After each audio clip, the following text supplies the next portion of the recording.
నల్గొండ జిల్లా సూర్యాపేట కాల్పుల మోతతో దద్దరిల్లింది. కొత్త బస్టాండ్ ఆవరణలో దుండగుల తూటాలకు కానిస్టేబుల్ మరో హోంగార్డు ప్రాణాలు కోల్పోయారు. మరో ముగ్గురు తీవ్రంగా గాయపడ్డారు. అర్ధరాత్రి సమయంలో పోలీసులు సూర్యాపేట బస్టాండ్లో తనిఖీలు నిర్వహిస్తున్న సమయంలో ఈ ఘటన జరిగింది. కొందరు వ్యక్తులు పోలీసులపై ఒక్కసారిగా కాల్పులు జరిపారు. ఈ ఘటనలో కానిస్టేబుల్ లింగయ్య, హోంగార్డు మహేష్ అక్కడికక్కడే ప్రాణాలు కోల్పోయారు. సీఐ మొగులయ్య, ఆయన గన్మెన్ కు తీవ్ర గాయాలయ్యాయి. వీరిద్దరి పరిస్థితి విషమంగా ఉన్నట్లు తెలుస్తోంది. మెరుగైన చికిత్స కోసం వీరు హైదరాబాద్ తరలించారు.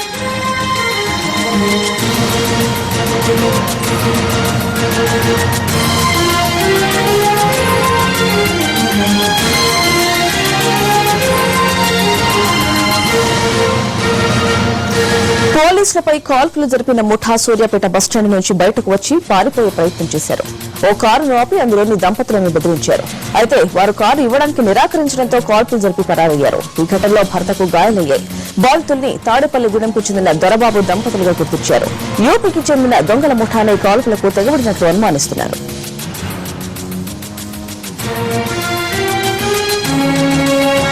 దోపిడీలకు పాల్పడుతున్న ఓ ముఠాను ఇటీవలే పోలీసులు పట్టుకున్నారు. ఆ గ్యాంగ్ సభ్యులు ఇంకా ఉండి ఉంటారన్న అనుమానంతో బస్టాండ్లో తనిఖీలు నిర్వహించారు. అనుమానితుల్ని ప్రశ్నించారు. ఈ సమయంలో ముఠా సభ్యులు ఒక్కసారిగా కాల్పులు జరిపారు. కాల్పులతో ప్రయాణికులు భయంతో పరుగులు తీశారు. జిల్లా SP Prabhakar Rao, Hyderabad range IG Naveen చంద్రులు సంఘటనా స్థలాన్ని పరిశీలించారు. ఈ ఘటనతో జిల్లా వ్యాప్తంగా హై అలర్ట్ విధించారు. తనిఖీలు ముమ్మరం చేశారు. దుండగుల కోసం ప్రత్యేక బృందాలను రంగంలోకి దించారు.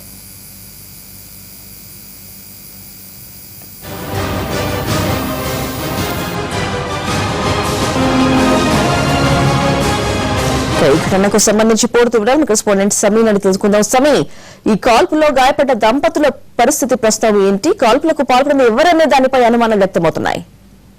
స్వాతి, అర్ధరాత్రి 12 గంటల 10 నిమిషాల సమయంలో సిఐ మొగులయ్యతో పాటు తన సిబ్బందితో సూర్యాపేట హైటెక్ బస్ స్టాండ్ లో తనిఖీలు నిర్వహించడం జరిగింది. అయితే పక్కా సమాచారం అంటే మీరట్ కి సంబంధించిన దొంగల ముఠాకు సంబంధించిన సభ్యులు బస్సులో ప్రయాణిస్తున్నారని చెప్పేసి హైదరాబాద్ వైపు వెళ్తున్నారని చెప్పేసి పక్కా సమాచారం అందిన నేపథ్యంలో మొగులయ్య తన సిబ్బందితో బస్సులు తనిఖీలు చేస్తున్న నేపథ్యంలో ఇద్దరిని అనుమానితులుగా భావించి వాళ్ళిద్దరిని కూడా బస్సు నుంచి బయటికి కిందికి దింపి వారిని విచారిస్తుండగా ఒకేసారిగా వాళ్ళిద్దరు కూడా పోలీసులపై కాల్పులు జరపడం జరిగింది. దీంతో మహేష్, హోంగార్డ్ మహేష్, లింగయ్య కానిస్టేబుల్ అక్కడికిక్కడే మృతి చెందడం జరిగింది. ఈ కాల్పుల విషయాన్ని గమనించిన మొగులయ్య, కిషోర్, కానిస్టేబుల్ కిషోర్ వీళ్ళిద్దరు కూడా అటువైపు వస్తుండగా వారిపై కూడా కాల్పులు జరపడం జరిగింది. దీంతో మొగులయ్యకు కిషోర్ కూడా బుల్లెట్ గాయాలయ్యాయి. వీళ్ళిద్దరు పరిస్థితి విషమంగా ఉండడంతో వీళ్ళిద్దరిని కూడా హైదరాబాద్ కు తరలించడం జరిగింది. అలాగే ఇక్కడి నుంచి తప్పించుకుంటూ బయలుదేరిన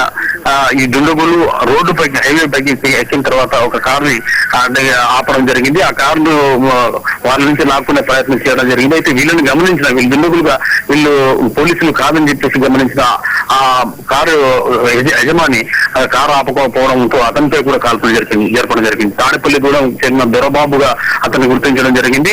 అతను ఎంపీటీసీ, అక్కడ తాడేపల్లిగూడెంకి సంబంధించిన ఎంపీటీసీగా పోలీసులు గుర్తించడం జరిగింది. అతనికి కూడా స్వల్ప గాయం అవడంతో అతన్ని కూడా హైదరాబాద్ తరలించడం జరిగింది. మొత్తానికి అయితే గత కొన్ని రోజులుగా హైదరాబాద్ ఈ సూర్యాపేట హైటెక్ బస్ స్టాండ్ లో దొంగతనాలు తరచుగా జరుగుతుండటంతో పోలీసులు తనిఖీలు జరుపుతూ వచ్చారు. ఈ నేపథ్యంలో కొద్ది రోజుల క్రితం ఐదుగురు దొంగల ముఠాకు సంబంధించిన 5గురిని అరెస్ట్ చేయడం జరిగింది. అందులో 2 మాత్రం తప్పించుకుని పారిపోవడం జరిగింది.